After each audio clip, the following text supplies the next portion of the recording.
मित्रों, एक घोड़े ने बताया कि रात में औरत की यह एक चीज जरूर लेना चाहिए, और घोड़े ने यह भी बताया कि स्त्री कितना भी मना करे, आप दो चीज उनकी जरूर दबा देना। वे कौन सी चीजें हैं, आइए इस कहानी के माध्यम से समझते हैं। मित्रों, किसी नगर में एक राजा रहता था। राजा तो बड़ा बुद्धिमान था, बहादुर था, प्रजापालक था, नीतिवाद था और धर्म क्रम में रुचि रखने वाला था। राजा और रानी में बड़ा प्रेम था, सब कुछ तो था, पर कोई संतान नहीं थी। यही बात सोचकर राजा और रानी दुखी रहते थे कि हमारे ना होने पर हमारे राज्य को कौन संभालेगा।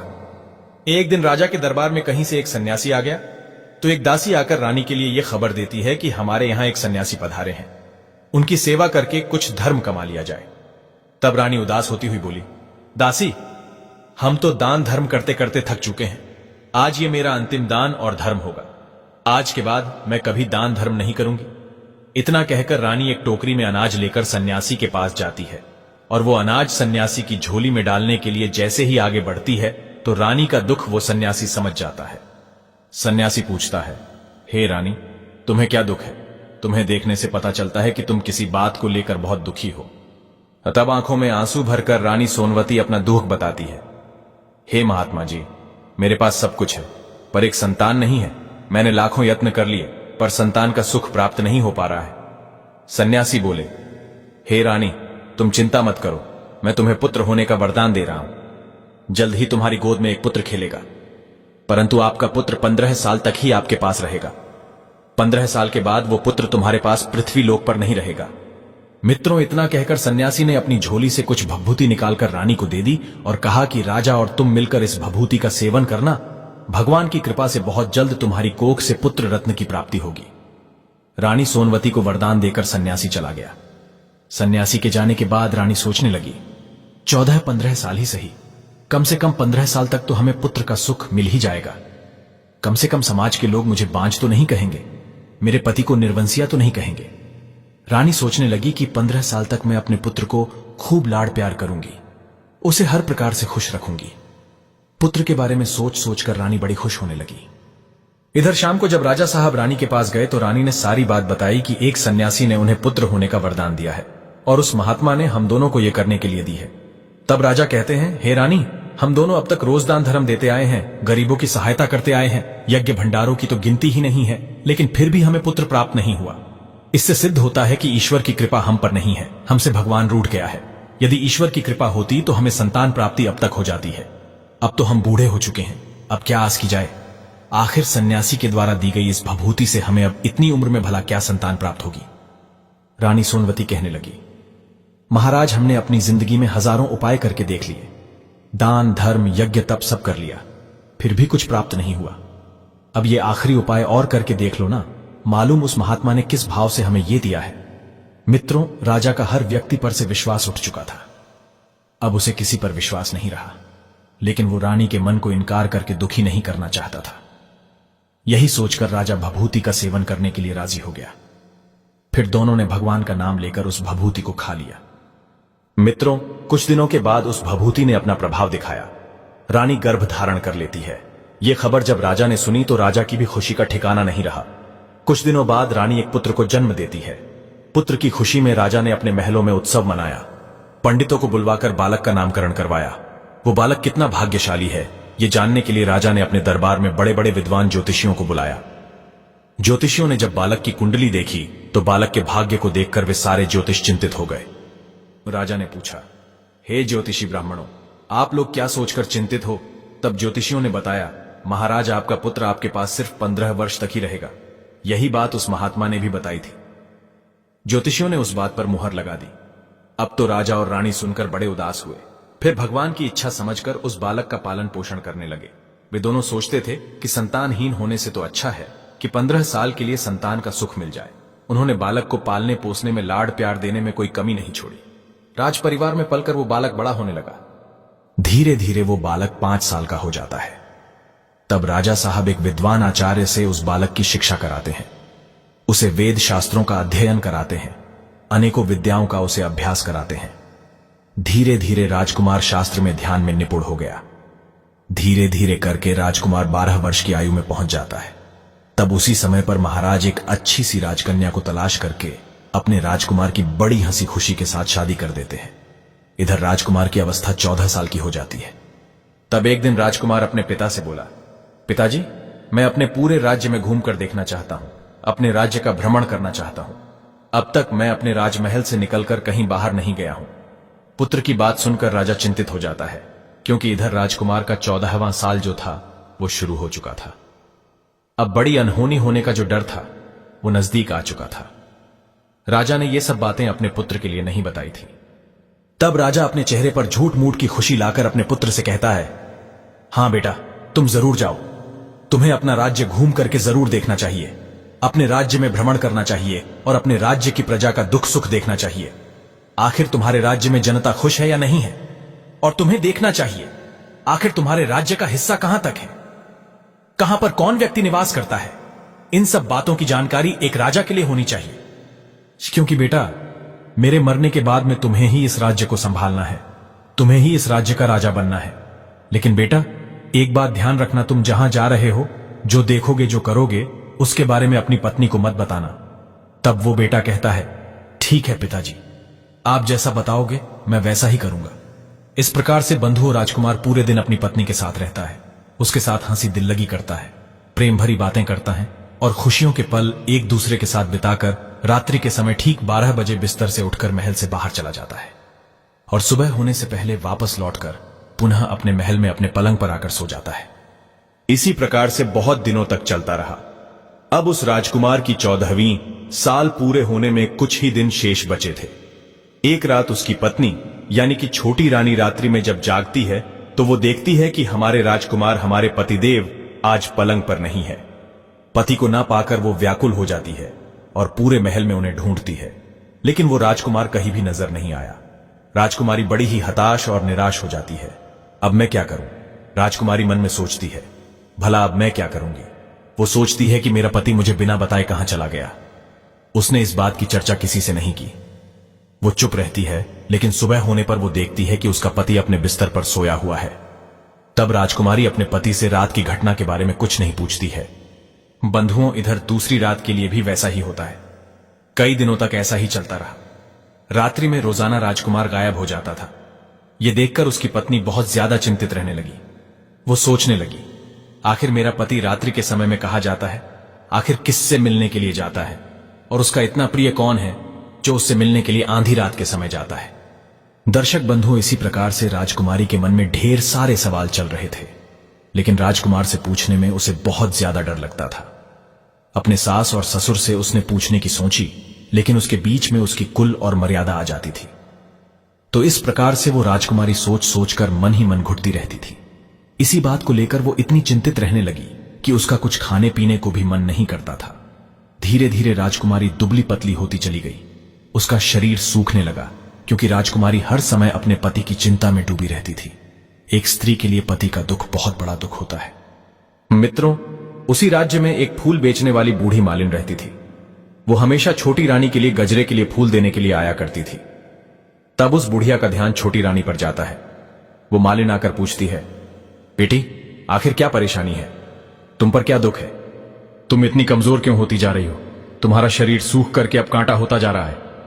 मित्रों, उस बूढ़ी मालिन के पूछने पर राजकुमारी कहती है, हे बूढ़ी मां, आखिर मैं तुम्हें क्या बताऊं? मेरा राजकुमार हर रात बिस्तर से उठकर ना जाने कहां चला जाता है और सुबह होते ही वो वापस आकर बिस्तर पर सो जाता है। आखिर वो कहां जाता है, इस बात को सोचकर मैं बहुत परेशान रहती हूं। इसी बात की वजह से मेरा खान पान छूट गया है। मैं अन्न जल कुछ नहीं ग्रहण करती और इसी परेशानी की वजह से मैं सूख सूख कर कांटा बन चुकी हूं। राजकुमारी की पूरी बात सुनने के बाद मालिन राजकुमारी को एक उपाय बताती है कि बेटी, तुम ऐसा करना, आज पूरी रात भर तुम सोना मत, तुम रात भर जागती रहना, और जब राजकुमार कहीं को जाने लगे तो तुम राजकुमार के पीछे पीछे जाकर देखना कि वो कहां के लिए जाता है और किससे मिलता है और क्या करता है। आज रात्रि में जाकर तुम अच्छी तरह से अपने पति की पहरेदारी करना। तब राजकुमारी कहती है, हे बूढ़ी मां, यदि मुझे नींद आ गई तो फिर मैं क्या करूंगी? तब मालिन कहने लगी, हे राजकुमारी, तुम्हें नींद ना आए, इसीलिए तुम ये काम करना, अपने सीधे हाथ की उंगली में एक जख्म बना लेना, उसमें थोड़ा सा नमक लगा लेना। उस नमक से तुम्हें बहुत पीड़ा होती रहेगी और उस पीड़ा की वजह से तुम्हें रात भर नींद नहीं आएगी। दर्शक बंधुओं, राजकुमारी बोली, ठीक है मां, मैं ऐसा ही करूंगी। मित्रों, उस रात राजकुमारी अपनी उंगली में जख्म बना लेती हैं और उसमें नमक लगा लेती हैं। उसकी उंगली में भयंकर पीड़ा होती है। पीड़ा की वजह से उसे रात भर नींद नहीं आती, लेकिन सुबह के समय जब पीड़ा शांत हो जाती है तो राजकुमारी फिर सो जाती है। दूसरे दिन फिर वो मालिन फूल लेकर राजकुमारी के महल में पहुंचती है और जाकर के पूछती है, बेटी क्या तुम अपने पति के लिए देख पाई? आखिर तुम्हारा पति कहां जाता है? तो राजकुमारी जवाब देती है, नहीं बूढ़ी मां, मैं पीड़ा की वजह से आधी रात तक तो जागती रही, पीड़ा शांत होने पर मैं सो गई, मुझे नहीं पता कि मेरा पति कहां चला गया। तब बूढ़ी मां कहती है, बेटी कोई बात नहीं, आज तुम अपनी उंगली पर पहले से थोड़ा जख्म ज्यादा बना लेना और ज्यादा से ज्यादा नमक लगाना दर्शक बंधु। दूसरे दिन उसी तरह से राजकुमारी रात में जागने का प्रयास करती है। दूसरी रात भी वो अपने पति को ठीक से नहीं देख पाई। उसने अपने पति को दरवाजे तक तो जाते हुए देखा, उसके बाद उसकी आंखें बंद हो गई। वो अपने पति के पीछे नहीं जा सकी। अगले दिन वो मालिन के आगे रोने लगी, कहने लगी, हे मां, आज मैं अपने पति की चौकसी करने में फिर नाकाम रही। तब मालिन उसे धीरज बंधाती है कि बेटी तू दुखी मत हो, भगवान तेरी मदद अवश्य करेंगे। तुम आज रात्रि के लिए अपने हाथ में जख्म और बड़ा बना लेना और उस पर कल से भी ज्यादा नमक छिड़कना। जब तुम्हारा पति रात्रि के समय तुम्हारे पलंग से उठ करके महल से बाहर जाने लगे तो उसी समय पर अपने पति का रास्ता रोककर अपने पति से पूछना कि तुम कहां जा रहे हो। दर्शक बंधुओं, उस बूढ़ी मां ने जैसा बताया था, राजकुमारी ने अगली रात वैसा ही किया। आज रात राजकुमारी के लिए बिल्कुल भी नींद नहीं आई। जब राजकुमार आधी रात के समय महल से बाहर निकलकर जाने लगा तो वो राजकुमारी दौड़कर उसका रास्ता रोक लेती है और पूछती है कि आप कहां जा रहे हो और आप रात्रि के समय किससे मिलने जाते हो? आखिर ऐसा क्या काम है जो रात्रि के समय तुम जाकर करते हो? आज तुम्हें यह बात मुझे बतानी ही होगी। राजकुमारी के बार बार पूछने पर राजकुमार कहता है, हे प्रिय, यदि ये रहस्य मैंने तुम्हें बता दिया तो मैं तुम्हें दोबारा देखने को नहीं मिल पाऊंगा। तब राजकुमारी कहने लगी, कोई बात नहीं, ना मिल पाए सही, लेकिन आप आधी रात के समय कहां जाते हो यह बात मुझे जरूर बताओ। राजकुमारी की बात को सुन करके राजकुमार बिल्कुल मजबूर हो जाता है। इधर राजकुमार की 14वीं साल पूरी हो चुकी थी, 15वीं वर्ष लग गई थी। राजकुमार मन में सोचने लगा, अब भगवान की कृपा से जो होने के लिए है वो हो जाने दो। यही सोच करके वो कुछ अनाज के दाने मंत्रों से सिद्ध करने के बाद में अपनी पत्नी के हाथों में रखता है और कहता है, हे राजकुमारी, तुम इस अनाज को दोनों हाथों की मुट्ठी में पकड़ लो। पहले सीधे हाथ के अनाज को तुम मेरे ऊपर फेंकना, फिर उसके बाद में तुम्हें पता चलेगा कि मैं कौन हूं। इसके बाद तुम अपने 1.5 हाथ में, उसके बाद तुम अपने 1.5 हाथ का अनाज मेरे ऊपर फेंक देना। तब मैं उसी समय जैसा था ठीक वैसा ही हो जाऊंगा। अगर तुम 1.5 हाथ की मुट्ठी का अनाज मेरे ऊपर फेंकना भूल गई तो फिर मैं तुम्हें कभी नहीं मिल पाऊंगा। मित्रों, इसके बाद में राजकुमारी पहले अपनी सीधी मुट्ठी का अनाज उस राजकुमार के ऊपर फेंकती है तो देखती क्या है कि वो राजकुमार एकदम से एक बहुत सुंदर सफेद घोड़ा बन जाता है और देखते ही देखते राजकुमार तेजी से दौड़ लगाने लगता है।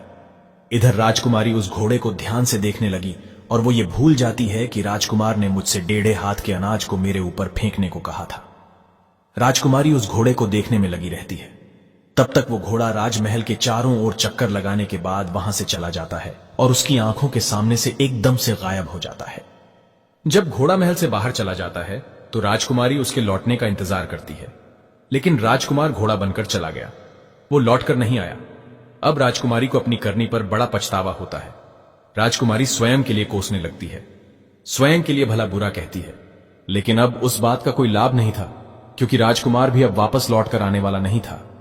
ये बंधुओं, इधर सुबह होते ही राजा और रानी के लिए राजकुमारी ये घटना बताती है। सुनकर उन्हें इस बात पर बड़ा ज्यादा दुख होता है। वे बहुत अधिक पश्चाताप करते हैं। राजा साहब समझ चुके थे कि हमें जिस बात का डर था वो अनहोनी घटना घट गई और अब तो राजा बेचारे चाहकर भी कुछ नहीं कर सकते थे।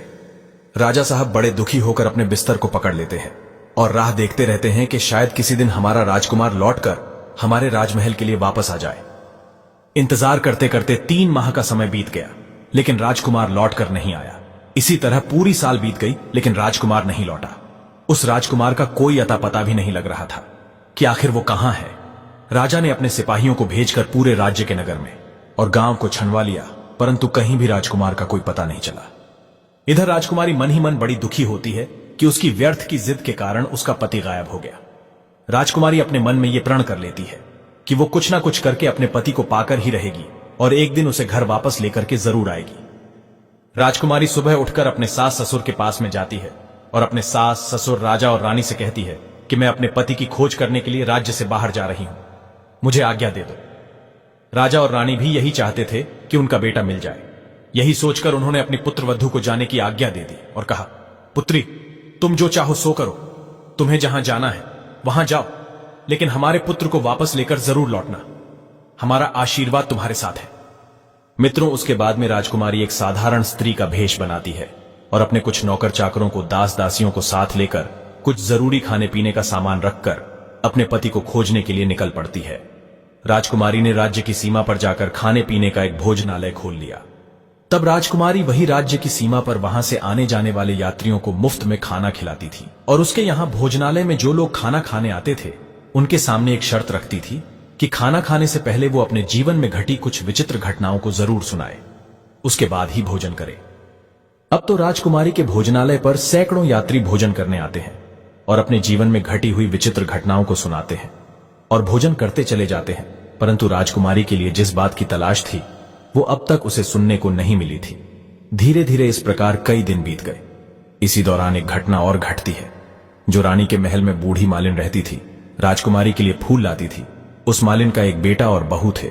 उनका एक छोटा सा बच्चा था।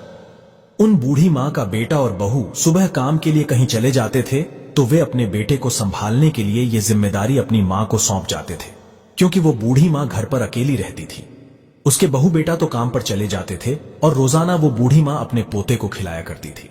मित्रों, वो बूढ़ी मां पान खाया करती थी। एक दिन बूढ़ी मां ने अपने थैले में हाथ डालकर देखा तो उसने देखा कि उसके थैले में पान नहीं है। बूढ़ी मां को पान खाने की बहुत तलब लगने लगी।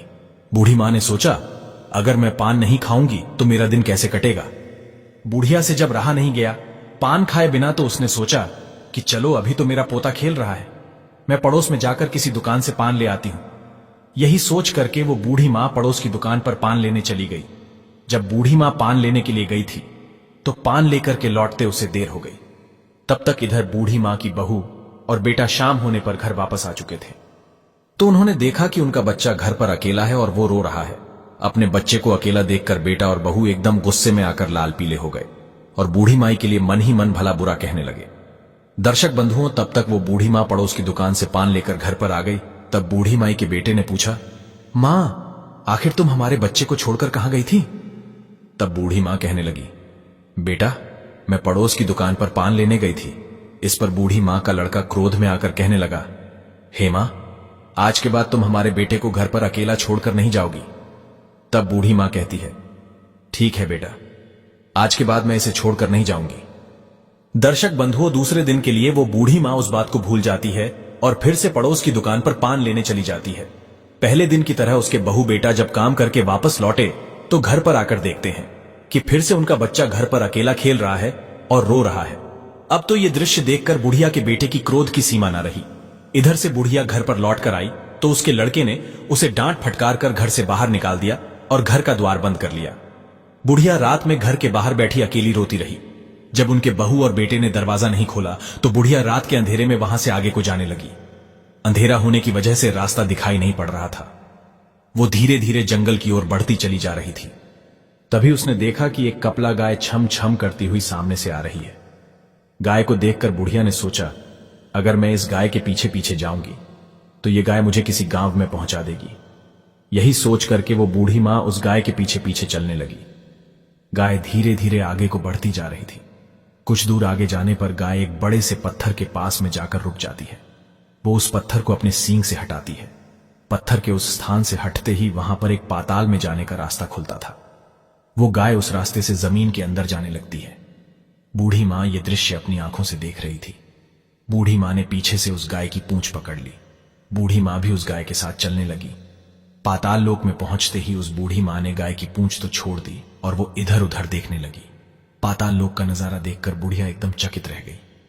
उसने देखा कि वहां जगह जगह अनेक दीपक चल रहे थे। मरिया टिमटिमा रही थी, उनसे अनेक प्रकार की रोशनी निकल रही थी। तभी थोड़ी सी रोशनी उस गाय पर पड़ती है। बुढ़िया देखती है कि वहां पर एक अद्भुत घटना घटती है। एक जंजीर आती है और गाय के गले में पड़ जाती है। उसी समय पर एक अदृश्य व्यक्ति आता है और वो उस गाय को दोहने लगता है। वो व्यक्ति गाय को तो दोह रहा था पर दिखाई नहीं दे रहा था। ये दृश्य देखकर बूढ़ी मां घबरा जाती है। बूढ़ी मां मन में सोचती है, आखिर मैं आज कहां फंस गई। बूढ़ी मां वहां छुपने के लिए कोई स्थान ढूंढती है, मगर उन्हें वहां कोई छुपने के लिए स्थान नहीं मिलता है। बूढ़िया सोचते सोचते यहां वहां ढूंढते ढूंढते एक कोने में जाकर छुप गई और वहां का नजारा देखने लगी। कुछ समय के बाद वहां पर एक सुंदर सा भूरा घोड़ा आता है और वहां पर 2 कुंड बने हुए थे। उनमें से एक कुंड में घोड़ा कूद पड़ता है। कुंड में कूदकर जब वो घोड़ा बाहर निकलता है तो वो बहुत सुंदर राजकुमार बन जाता है। राजकुमार बनने के बाद में उसने दूसरे कुंड में स्नान किया और वहां पर रखे हुए अपने नए वस्त्र पहने और थोड़ी दूर पर एक पलंग बना हुआ था। वो राजकुमार उसी पलंग पर जाकर बैठ जाता है। फिर उसके सामने अचानक से एक सुंदर भोजन की थाली आती है। वो राजकुमार उसके बाद में आकर के उसी पलंग पर बैठकर भोजन करता है। मित्रों, राजकुमार के कक्ष में एक तोता रहता था। वो तोता भी बड़ा सुंदर था। वो राजकुमार के सामने आकर बैठ जाता है। तब वो राजकुमार उस तोते से पूछता है, हे तोता, तुम मुझे ये बताओ कि मेरे माता पिता पृथ्वी पर क्या कर रहे हैं। तब वो तोता राजकुमार को बताता है कि हे राजकुमार, पृथ्वी लोक पर आपके माता पिता इस समय बहुत दुखी है। वे अपने बेटे को लेकर बड़े चिंतित रहते हैं। तब राजकुमार पूछता है, हे तोता, इस समय हमारे राज्य की देखभाल कौन कर रहा है और हमारी पत्नी क्या करती है। तब तोता राजकुमारी के बारे में बताता है कि आपकी पत्नी राजकुमारी ने राज्य की सीमा पर एक भोजनालय खोल लिया है और आपके पिताजी बूढ़े हो गए हैं, इसलिए आपके राज्य की देखभाल आपका प्रधानमंत्री करता है। और वहां आपकी पत्नी भोजनालय खोलकर वहां आने जाने वाले यात्रियों से, जो भोजन करने आते हैं, उनसे नई नई खबर पूछती रहती है और उन्हें भोजन कराती है। ये मित्रों, इतना पूछने के बाद में वो राजकुमार अपनी सैया पर सो जाता है। इधर वो बूढ़ी मालिन कोने में खड़ी खड़ी ये दृश्य देख रही थी। बूढ़ी मां ने ऐसी घटना जिंदगी में कभी नहीं देखी थी। वो अपनी भूख प्यास सब भूल चुकी थी। उसे समझ नहीं आ रहा था कि मैं क्या करूं। इस प्रकार से पूरी रात निकल जाती है। सुबह होने पर वो राजकुमार फिर से घोड़ा बनकर चला जाता है। और वो घोड़ा कहां गया, उस बूढ़ी मां के लिए इस बात का पता नहीं था। घोड़े के जाने के बाद में वो गाय भी एकदम से तेजी से पाताल लोक से बाहर निकलने के लिए आती है। तब बूढ़ी मां ने सोचा, इस गाय के साथ मैं पाताल लोक में आ गई हूं, तो गाय के साथ ही मुझे बाहर जाना चाहिए, नहीं तो पता नहीं कौन सी अनहोनी मेरे साथ घट जाए। ये गाय को दौड़ते हुए देख बुढ़िया माई ने भी गाय के पीछे पीछे सीध लगा ली और झपटकर उसकी पूंछ पकड़ ली। गाय के साथ बूढ़ी मां पृथ्वी पर आ जाती है और वो सुरंग का रास्ता फिर से उसी पत्थर से बंद हो जाता है। गाय तो जंगल की ओर चली जाती है और इधर बूढ़ी मां उस दृश्य को देखकर एकदम बावली सी हो गई थी। उसने पाताल लोक में जो कुछ देखा था वो सब कुछ बूढ़ी मां किसी को बताने के लिए उतावली हो रही थी। तब उसी समय पर बूढ़ी माई के लिए एकदम से याद आया कि हमारे राज्य की सीमा पर कोई राजकुमारी भोजनालय चलाती है और नई नई बात बताने वाले व्यक्ति के लिए राजकुमारी अच्छा अच्छा भोजन करवाती है। वो बूढ़ी मां सोचने लगी, किसी और को बताने से तो अच्छा है क्यों ना मैं ये बात जाकर के उस राजकुमारी को बताऊं। मेरी बात उस राजकुमारी के लिए पसंद आ गई, उसके समझ में आ गई तो मुझे आज के बाद खाने पीने की कोई चिंता नहीं रहेगी। यही सोचकर बूढ़ी मां उस राजकुमारी के भोजनालय पर पहुंच जाती है। भोजनालय के द्वार पर एक ढोल रखा हुआ था। बूढ़ी मां ने तुरंत जाकर उस ढोल को बजा दिया। ढोल की आवाज सुनकर राजकुमारी ने सोचा कि आज कोई मुझे बहुत बड़ी बात बताने आया है। राजकुमारी ने तुरंत अपने सिपाहियों को आदेश दिया कि जाइए, आज भोजनालय पर कोई अतिथि आया है, उसकी जाकर खातिर खुशामद कीजिए। मित्रों, इधर राजकुमारी का आदेश पाते ही सिपाही दौड़कर उसी जगह पर पहुंच जाते हैं जहां बूढ़ी मां खड़ी थी। उन्होंने देखा कि एक बूढ़ी मां ढोल बजा रही है। सिपाहियों ने पूछा, हे मां, ये ढोल क्यों बजा रही हो। तब बूढ़ी मां कहती हैं, बेटा, हमने सुना है कि यहां भोजनालय पर मुफ्त भोजन मिलता है, इसीलिए आपके भोजनालय पर आई हूं। तब सिपाहियों ने जवाब दिया, हे बूढ़ी मां, तुम्हें भोजन तो मिल जाएगा, लेकिन उसके लिए तुम्हें कोई नई बात बतानी होगी। तब बूढ़ी मां कहती हैं, हां बेटा, मैं एक बहुत ही नई बात जानती हूं जिसे तुम सुनोगे तो दंग रह जाओगे। बुढ़िया की बात सुनकर सिपाहियों ने यह बात राजकुमारी को बताई कि बूढ़ी मां द्वार पर खड़ी है और वो कोई नई बात बताना चाहती है। राजकुमारी ने सिपाहियों को आदेश दिया कि जो बुढ़िया यहां पर आई है उसके साथ अच्छा व्यवहार करना, उसका खूब आदर सत्कार करना। मित्रों, राजकुमारी का आदेश पाते ही सिपाही लोग उस बूढ़ी मां की सेवा में जुट जाते हैं। सुंदर सुंदर पकवानों से भरी हुई थाली उसके आगे रख देते हैं। बूढ़ी मां कई दिनों से भूखी थी। आज उसने स्वादिष्ट भोजन देखा तो वो खाने लगी और खूब पेट भर के भोजन किया। भोजन करने के बाद सिपाही उस बूढ़ी मां को राजकुमारी के पास ले जाते हैं। राजकुमारी ने उसे बूढ़ी मां को देखते ही पहचान लिया। राजकुमारी को देखकर बूढ़ी मां को भी आश्चर्य हुआ कि पुत्री, तुम यहां कैसे। उसके बाद राजकुमारी पूछता है कि है मां, तुम मुझे कौन सी नई बात बताना चाहती थी, मुझे बताओ। मित्रों, पहले तो बूढ़ी मां राजकुमारी को वो बात बताना चाहती थी, लेकिन राजकुमारी ने बार बार आग्रह किया कि हे मां, यदि तुमने ऐसी बात देखी है तो मुझे जरूर बताओ, मैं तुम्हारी जीवन भर सेवा करूंगी, तुम्हें अपने महल, तुम्हें अपने राजमहल में ले जाकर के रानी माता की तरह रखूंगी। मित्रों, राजकुमारी के मुख से यह बात सुनकर बूढ़ी मां बहुत प्रसन्न होती है और उन्होंने पाताल लोक में जो कुछ भी देखा था वो सब राजकुमारी को बता दिया। बूढ़ी मां की बात सुनकर राजकुमारी को विश्वास हो गया कि बूढ़ी मां ने जो कुछ भी देखा है वही मेरा पति है। तब राजकुमारी बूढ़ी मां से कहती है कि हे मां, आपने जो कुछ जहां देखा है कृपया मुझे भी वहीं ले चलिए। तब बूढ़ी मां समझाने लगी, बेटी, मैंने जो घटना देखी है वो पाताल लोक की घटना है। मैं तो वहां से जैसे तैसे करके निकल आई। अगर तुम वहां जाओगी तो तुम्हारी जान खतरे में पड़ जाएगी। राजकुमारी ने बूढ़ी मां की एक भी बात नहीं सुनी। वो बार बार वहां जाने का हठ करने लगी। आखिर में राजकुमारी का कहना बूढ़ी मां मान लेती है और कहने लगी, ठीक है बेटा, तुम नहीं मानती हो तो आज मैं तुम्हें वहां लेकर के चलती हूं। पर बेटी, आज नहीं, कल मैं तुम्हें वहां लेकर के जरूर चलूंगी। मैं बहुत थक चुकी हूं। मित्रों, अगला दिन होता है और शाम होती है। तो अगले दिन राजकुमारी उस बूढ़ी मां के साथ में उसी जगह पर पहुंची जहां एक पत्थर रखा हुआ था। थोड़ी देर में वो गाय आती है और गाय अपने सिंह से उसे पत्थर को हटाती है। मित्रों, पत्थर हटते ही पाताल लोक का रास्ता खुल गया। गाय उस रास्ते से पाताल के अंदर जाने लगी। बूढ़ी मां के कहने पर राजकुमारी ने उस गाय की पूंछ पकड़ ली और गाय की पूंछ पकड़कर वो पाताल में चली गई। बूढ़ी मां पिछली बार की तरह एक कोने में छुपकर खड़ी हो जाती है और दोनों उसी कोने से पाताल का नजारा देखने लगती है। और पाताल लोक में सब कुछ पहले की तरह घटित हो रहा था। थोड़ी देर में एक सफेद घोड़ा आता है और वो उस कुंड में छलांग लगाता है। घोड़े से वो राजकुमार बन जाता है। फिर दूसरे कुंड में स्नान करके सुंदर वस्त्र पहनता है और अपनी सैया पर जाकर बैठ जाता है। राजकुमार सोने से पहले सूर्य देवता का आवाहन करता था। आज भी उसने सूर्य देवता का आवाहन किया। उसके बाद राजकुमार उस तोते से बात करने लगता है। तोते से पूछता है, हे तोता, पृथ्वी पर मेरे माता पिता क्या कर रहे हैं? आज तो वो तोता राजकुमार को कोई बात नहीं बताता है। जैसे जैसे राजकुमार तोता से पूछता है, तोता अपना सिर झुका लेता है। जब तोता कुछ नहीं बताता है तो राजकुमार को संदेह होने लगता है कि जरूर वहां कुछ ठीक नहीं हो रहा है। मित्रों, उसी समय पर राजकुमार के लिए संदेह होने लगा। राजकुमार ने तोते से बात करना बंद कर दिया और अपने बिस्तर पर सो गया। इधर बूढ़ी मां और राजकुमारी ये दृश्य देख रही थी। राजकुमारी का संयम छूटता जा रहा था। वो एकदम से भागकर अपने पति के पास पहुंची, जो कि राजकुमार के रूप में उस पलंग पर लेटा हुआ था। राजकुमारी अपने पति के पैर पकड़ने के लिए आगे बढ़ती है तो राजकुमार अपनी पत्नी को देखकर पहचान लेता है। वो एकदम से पीछे हट गया और चिल्लाने लगा, नहीं राजकुमारी, तुम मुझे मत छूना वरना सर्वनाश हो जाएगा। तभी उसी समय पर राजकुमारी अपने दोनों हाथों को जोड़ करके राजकुमार से अपनी भूल पर, अपनी करनी पर पश्चाताप करती है, क्षमा मांगती है। राजकुमारी कहने लगी, हे स्वामी, मुझसे बड़ी भूल हो गई थी। मुझे उस समय आपसे वो बात नहीं पूछनी चाहिए थी कि आप रात में कहां जाते हैं। इसलिए हे प्यारे, आज मैं अपनी गलती पर पछता रही हूं और अपनी भूल स्वीकार करती हूं। राजकुमार, मुझे मेरी भूल की सजा मिल चुकी है। अब कृपया करके आप मेरे साथ घर चलिए। आपकी चिंता करते करते आपके माता पिता ने अन्न जल भी ग्रहण करना छोड़ दिया है। उनका शरीर सूख कर कांटा हो चुका है। आपके बिना आपकी प्रजा भी बहुत दुखी रहती है। तुम्हारे बिना राजकुमार, सारे नगर के लोग बड़े परेशान रहते हैं। आपके बिना आपकी प्रजा खुशहाल नहीं है, वो बहुत अधिक दुख भोग रही है। तब राजकुमार कहने लगा, तुम बहुत बड़ी गलती कर बैठी हो। अब दोबारा गलती मत करना, नहीं तो जो कि मैं तुम्हें दिखाई दे रहा हूं, फिर मैं कभी तुम्हें दिखाई भी नहीं दूंगा। राजकुमार की बात सुनकर राजकुमारी जोर जोर से रोने लगती है। थोड़ी देर बाद राजकुमार के मन में कुछ दया आती है। राजकुमार कहता है, हे प्रिय, यदि तुम मुझे वापस पाना चाहती हो तो तुम्हें एक काम करना होगा और यह काम बड़ा कठिन है। इस काम को तुम्हें अकेले ही करना पड़ेगा।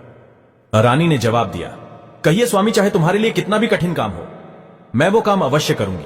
मित्रों, इसके बाद में राजकुमार ने उसे बताया कि हे राजकुमारी, इस पाताल से ऊपर जाते ही तुम्हें एक बहुत बड़ा घना जंगल नजर आएगा और ऐसे 6 जंगल पार करके 7वां जंगल जब मिलेगा, उस जंगल में वो जंगल सबसे ज्यादा घना होगा। उस जंगल के बीचों बीच में एक पीपल का वृक्ष है।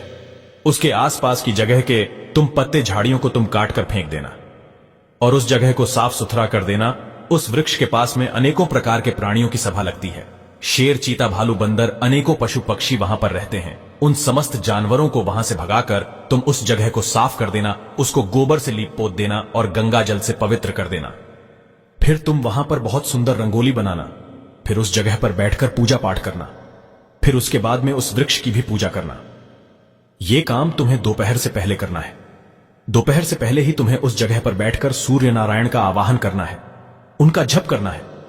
दोपहर से पहले उस स्थान पर सूर्य देवता उतरेंगे, तब भगवान सूर्य देव उस जगह को देखकर प्रसन्न हो जाएंगे और कहेंगे कि जिस किसी ने भी यह सब किया है उस व्यक्ति को मैं मनचाहा वरदान दूंगा, तो तुम सूर्य देवता से उनके रथ का दाहिना घोड़ा मांग लेना, और सूर्य देव जब हां कह दे उसके बाद मैं तुम्हें मिल जाऊंगा। दर्शक बंधुओं, इतनी बात कहने के बाद राजकुमार अपने ही पलंग पर सो गया और इधर रानी भोर होने की राह देखने लगी। भोर होते ही वो बुढ़िया के साथ में गाय की पूंछ पकड़कर पाताल लोक से बाहर आ गई। ऊपर आने के बाद में राजकुमारी बूढ़ी माई से कहने लगी, अम्मा, अब मैं यहां से अकेले ही आगे के लिए जाऊंगी। अब तुम ऐसा करो, जहां पर मेरा भोजनालय है तुम वहां चली जाओ। मित्रों, इधर राजकुमारी आगे के लिए चल देती है और कई जंगलों को पार करती हुई वो 7वें जंगल में पहुंच जाती है जो राजकुमार ने बताया था। और किसी तरह से राजकुमारी वहां पर रहने वाले शेर, चीता, भालू, बंदरों को वहां से भगाकर उस जगह की लिपाई पुताई करती है, उसे साफ सुथरा बनाती है और जगह को साफ सुथरा करने के बाद राजकुमारी चली आती है। दूसरे दिन वो दोपहर होने से पहले फिर उस जगह पर पहुंच जाती है और वहां पर जाकर उसने गंगा जल को छिड़क कर उस जगह के लिए पवित्र किया। उसके बाद में राजकुमारी सूर्य देव का ध्यान करने के लिए बैठ जाती है। मित्रों, जैसा कि राजकुमारी के लिए पाताल लोक में राजकुमार ने बताया था, ठीक वैसा ही राजकुमारी करने लगी। अब हुआ क्या, ठीक 12 बजे सूर्य भगवान का रथ उसी वृक्ष के समीप आकर रुकता है। जब सूर्य भगवान ने रथ से नीचे के लिए देखा तो वहां का पवित्र वातावरण देखकर सूर्य देव बड़े प्रसन्न हुए। सूर्य देव कहने लगे, जिस किसी ने यह काम किया है वो व्यक्ति मेरे पास आकर मुझसे मनचाहा वरदान मांग ले, बिना कुछ सोचे समझे आज मैं उसे मुंह मांगा वरदान दूंगा। जैसे ही राजकुमारी ने सूर्य देव के ये वचन सुने तो राजकुमारी ने बिना समय गवाए सूर्य देवता के समक्ष पहुंच गई और उन्हें प्रणाम करके खड़ी हो गई। हे भगवान, इस जगह की साफ सफाई करने वाली, इस जगह को पवित्र बनाने वाली मैं हूं। सूर्य देव ने कहा, अच्छा देवी, यदि तुमने इस जगह को पवित्र किया है तो आज मैं तुम्हें वरदान देता हूं, तुम्हारे मन में जो हो वो मुझसे मांग लो। तब राजकुमारी ने जवाब दिया, हे सूर्य देव देवता, मुझे आप अपने रथ का दाहिना घोड़ा दे दो। तब सूर्य देव कहने लगे, नहीं नहीं, मैं तुम्हें और कुछ भी दे सकता हूं, लेकिन अपने रथ का दाहिना घोड़ा नहीं दे सकता। मेरे पास मेरे रथ के अलावा 12 घोड़े और हैं, तुम चाहो तो उनमें से कोई घोड़ा मांग लो, लेकिन मैं तुम्हें अपना दाहिना घोड़ा नहीं दे सकता। मित्रों, सूर्यदेव के इनकार करने पर भी राजकुमारी बार बार उनके रथ को दाहिने घोड़े को ही मांगती जा रही थी। कहने लगी, हे देव, यदि आपने अपने रथ का दाहिना घोड़ा नहीं दिया तो मैं अपने प्राण त्याग दूंगी। राजकुमारी की बात सुनकर सूर्य देवता बड़े मजबूर हो जाते हैं, क्योंकि सूर्यदेव ने राजकुमारी के लिए वचन दिया था। आज उन्हें अपने वचन की लाज रखनी थी। सूर्यदेव राजकुमारी के द्वारा दिए गए उस वचन से पलट नहीं सकते थे। सूर्यदेव ने जवाब दिया, ठीक है, जाओ, मैंने तुम्हें अपना दाहिना घोड़ा दिया, लेकिन वो घोड़ा तुम्हें यहां पर नहीं, पाताल लोक में मिलेगा, वहां से जाकर ले आना। राजकुमारी कहने लगी, सूर्यदेव, पाताल लोक तो क्या है, वो अपने घोड़े को पाने के लिए कहीं भी जा सकती है। राजकुमारी को वरदान देकर सूर्य देवता अंतर्ध्यान हो गए। इधर राजकुमारी अपने भोजनालय पर लौट आई और शाम को बूढ़ी मां को लेकर उस पत्थर के पास पहुंच जाती है। जैसे ही शाम होती है, वहां पर वो कपिला गाय आती है। उसने अपने सिंह को मारकर उस सुरंग का वो पत्थर हटा दिया। जैसे ही गाय उसके अंदर जाने को हुई तो राजकुमारी ने उस गाय की पूंछ पकड़ ली। राजकुमार और वो बूढ़ी मां पाताल लोक में पहुंच गए। फिर से उनके सामने उसी तरह की घटना होती है। घोड़ा आया और कुंड में स्नान करने के बाद वो राजकुमार बन जाता है और अपने पलंग पर जाकर बैठ जाता है। उसके खाने के लिए भोजन का थाल आता है। भोजन करने के बाद राजकुमार ने फिर से उस तोते से सवाल किया कि धरती पर उसके माता पिता कैसे हैं। तो तोते ने बताया, राजकुमार, आपके माता पिता आपकी चिंता में बिल्कुल मरने की स्थिति में हैं। राजकुमार की आंखों में यह सुनकर आंसू आ जाते हैं। उसके बाद उसने पूछा कि हे तोता, मेरे राज्य को कौन चला रहा है। तोते ने बताया कि आपके राज्य को आपका प्रधानमंत्री चला रहा है और धीरे धीरे वो तुम्हारे राज्य का माल खजाना सब हड़प कर चुका है। वो प्रजा पर बड़ा जुल्म ढाता है, बहुत अत्याचार करता है। इस प्रकार तोता के मुख से इस बात को सुनकर के राजकुमार को बड़ा क्रोध आता है। अब राजकुमार पूछने लगा, हे तोता, आखिर अब मेरी पत्नी क्या कर रही है। इतना सब सुनने के बाद में तोता अब कुछ नहीं कहता है, वो बिल्कुल चुप हो जाता है। अब रानी का संयम जवाब देने लगा। वो दौड़ करके अपने पति के सम्मुख आ पहुंची। तब उसी समय पर राजकुमार रानी से कहने लगा, हे राजकुमारी, अब मैं तुम्हें प्राप्त हो चुका हूं। तुमने अपने तप और भक्ति से मुझे जीत लिया है। तब राजकुमारी ने जवाब दिया, हे स्वामी, क्या अब आप फिर से घोड़ा तो नहीं बनोगे? राजकुमार ने जवाब दिया, नहीं रानी, तुमने मुझे सूर्य देवता से मांगा है, इसलिए मैं तुम्हारा हूं। अब मैं दोबारा घोड़ा कभी नहीं बनूंगा। तब राजकुमारी से उस राजकुमार ने कहा, हे राजकुमारी, तुमने मुझे प्राप्त करने के लिए इतनी सारी मुसीबतें उठाई, इतने सारे कष्ट उठाए हैं। सूर्य देव ने मुझे सदा के लिए उस जन्म से मुक्त कर दिया है। राजकुमार ने बड़े ही प्यार से राजकुमारी को गले लगाया और अपने वस्त्रों से उसके आंसू पोंछे। न रात बिताने के बाद में जब सवेरा होता है तो वो गाय पृथ्वी लोक पर आने लगती है। वो राजकुमार अपनी पत्नी को लेकर उस बूढ़ी मां के साथ गाय की पूंछ पकड़कर पृथ्वी पर आ जाता है। ऊपर आने पर बूढ़ी मां और राजकुमार सीधे भोजनालय पहुंचते हैं। उन्होंने जाकर वहां का सब सामान लोगों में बांट दिया और अपने भोजनालय पर ताला लगाकर अपने राज्य के लिए लौट गए। घर आकर देखा कि वो प्रधानमंत्री राजकुमार को देखकर घबरा जाता है। दरअसल प्रधानमंत्री ये समझता था कि राजा का कोई बेटा तो है नहीं, इसलिए राजा भी बहुत बूढ़ा हो चुका है। अब तो राज्य उसी का है। अब तो राजकुमार ने उस प्रधानमंत्री को बंदी बनाकर कैद खाने में डाल दिया और पहले की तरह अपना राज सिंहासन सब कुछ अपने हाथ में ले लिया। उसके बाद राजकुमार अपने बूढ़े माता पिता से मिलने जाता है। तब राजकुमार जाकर देखता है कि उसके माता पिता उसके वियोग में बिल्कुल सूख कर कांटा हो चुके हैं। अपने बेटे को आया हुआ देखकर राजा और रानी की आंखों में आंसू बहने लगते हैं। वे दोनों अपनी बढ़ती उम्र के कारण बेटे की राह देखते देखते बूढ़े हो चुके थे। उनके शरीर में किसी प्रकार की कोई ताकत नहीं बची थी। अपने पुत्र को जैसे ही उन दोनों ने देखा तो एकदम से गले लगा लिया। बड़े प्यार के साथ अपने बेटे को सहलाने लगे। अपने बेटे को प्राप्त करने के बाद राजा और रानी के शरीर में एक नवजान आ जाती है। कुछ दिनों में ही वो अपने बिस्तर से उठकर बैठने लगे। राजकुमार के लौटने की खबर पूरे राज्य में फैल गई। मित्रों, अब तो उस राज्य की प्रजा बड़ा खुश हुई। राजकुमार रथ पर बैठकर अपनी पूरी प्रजा को दर्शन देता है और वचन देता है कि अब तुम पर कोई जुल्म नहीं करेगा। मेरे पिता के वृद्ध होने पर धूर्त मंत्री अपनी मनमर्जी करने लगा था। उन्हें मैंने बंदी गृह में डाल दिया है।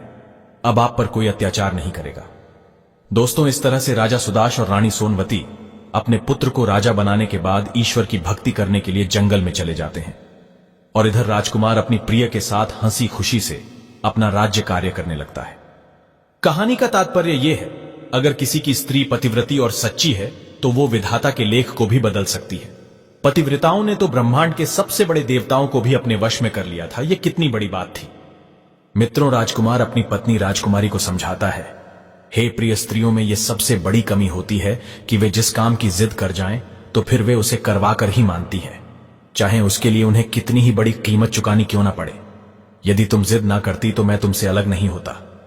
नारियों के गुणों की बात करें तो गुण तो उनके अंदर बहुत होते हैं जिनका वर्णन कर पाना बड़ा मुश्किल है, मगर कुछ दोषों की बात करें तो नारियों के लिए 3 दोष सर्वनाश करवा देते हैं। पहला दोष होता है व्यर्थ की हठ, दूसरा दोष होता है झूठा रोना और तीसरा दोष होता है कटुवाणी। देवी द्रौपदी के हठ ने महाभारत करवा दिया था। सुपनखा के झूठे रोने ने रावण का वंश मिटवा दिया और स्त्रियों की कर्कश वाणी ने न जाने कितने घरों को उजड़वा दिया। नारी की वाणी में अमृत भी होता है और विष भी होता है। यह उसके ऊपर है कि वो किसे अमृत पिलाती है और किसे विष। लेकिन नारी के त्याग, प्रेम और तपस्या की बात करें तो उसकी कोई सीमा नहीं है। पति के प्राण बचाने के लिए यमलोक तक भी नारी पहुंच जाती है और दोषों की बात करें तो अपने पति की मृत्यु का कारण भी स्वयं बन जाती है। मित्रों, ये कहानी कैसी लगी अपने कमेंट सेक्शन में अपनी राय जरूर देना। मिलते हैं आपसे अगली वीडियो में एक और चर्चा के साथ। आप सभी का बहुत बहुत धन्यवाद। जय श्री कृष्णा।